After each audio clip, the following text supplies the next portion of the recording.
Smelling. Canto 5. Absolute Renunciation. Arjuna said, O Krishna, the virtues of renunciation of actions you praise, and yet a union with the divine in all actions you raise. Of these two, which is the best? Please do tell. Which is the way that will augur me well?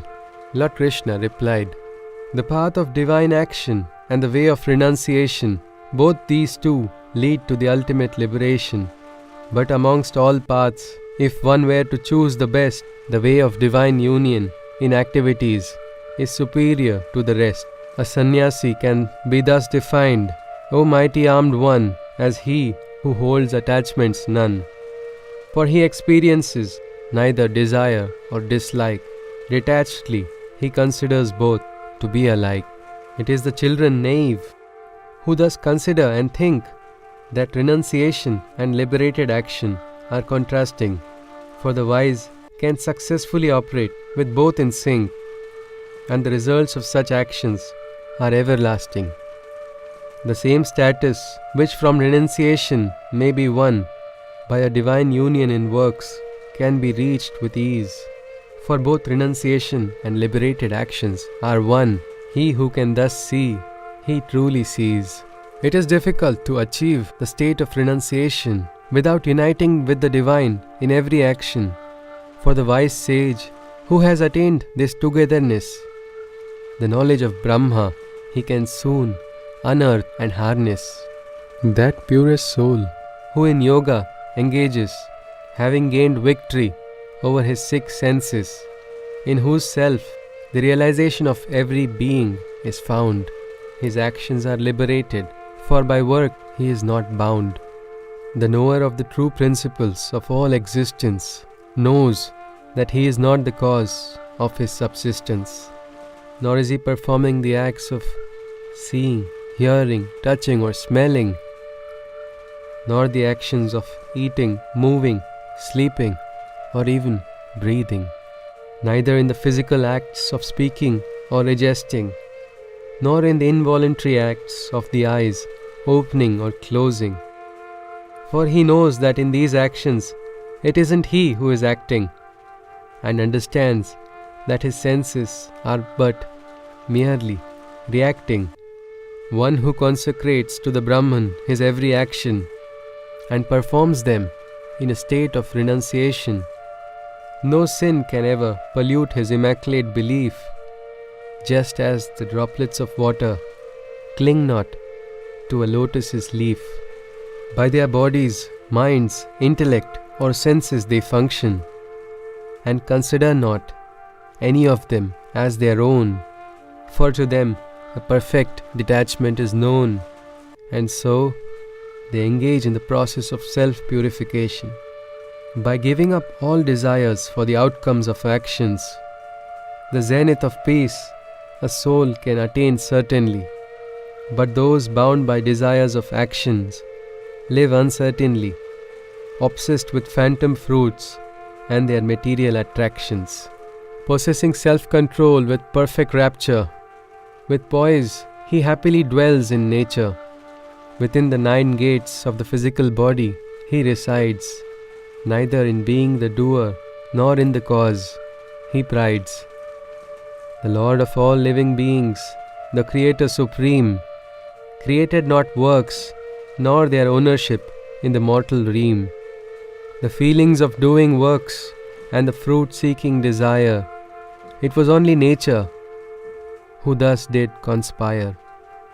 The omniscient one God of all subjects, man's sins or virtues he neither accepts nor rejects. Over knowledge a cloak of ignorance is spread, and that is why living creatures are thus misled. For those who, by the self's knowledge, are liberated, ignorance's darkness within them is verily annihilated. The light of knowledge in these beings glows like the immortal sun, dispelling night's shadows. On that self they meditate, channeling their intellect. Taking refuge on the self, they consciously reflect. cleansed off their sins by the purifying waters of light, towards the destination of no return, their souls take flight. Those whose eyes are illumined with that knowledge's insight, all living ones appear equivalent and identical to their sight. From the learned spiritual seeker to the elephant or the cow, from the dog to the consumers of lower animals like the sow. They are the champions here in this world itself, for with a poised mind they have united with their self. Their faultless mind experiences the Brahma's oneness, and they breathe and dwell in the Brahma's consciousness. He rejoices not when his needs are fulfilled, nor grieves over the wants that are unfulfilled. With the clarity of a mind free from every distress, the awakened one resides in the eternal Brahma's oneness. He who is touched not by the sensations external enjoys the blissful realization of the Supreme Self eternal. He who has united with the Supreme Self, Brahma, he enjoys the boundless bliss of union with his soul, his Atma. From the sensual means, all the enjoyments that come portend towards gloom, and only sorrow they become, for they are fleeting, with a finite beginning and end. O Arjuna, they attract not the wise, who clearly comprehend. He who is able to bear and sustain the rush of anger and the gush of desire, in this very birth itself, he shall obtain the highest realization of bliss that man can acquire. One who experiences the bliss of realizing the inner self and also sees the light kindled within oneself. The yogi who realizes a state of divine extinction merges into Brahma, gaining absolute dissolution. When this extinction into Brahma is attained, for those sages, a redemption is gained. These illumined masters, with minds free of uncertainty, their every work done for the good of all becomes charity. The sages of the awakened self are liberated and free, for in their minds no desire or wrath can unconquered be. For within themselves the nirvana of Brahma they withhold, and around them this realization in all directions they unfold. Shunning all external touches, they concentrate.